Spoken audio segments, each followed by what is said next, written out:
how to add Instagram watermark in Reels. Hey everyone, welcome back to the channel. If you are new here, don't forget to hit the subscribe button and turn on the notification bell to not miss any updates.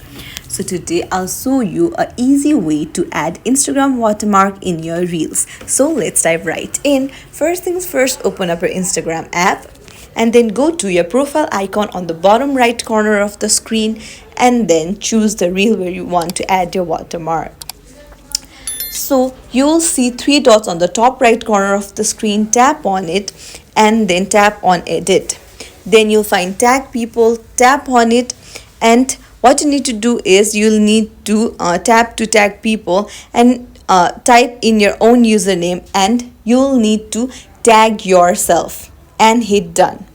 So hit done again, and so once you have tagged yourself on your reel, then if some people try to download your reel, then your watermark, that is your username, will be shown. And that's it. Once you have your username on the video, then that means you have watermarked your reel.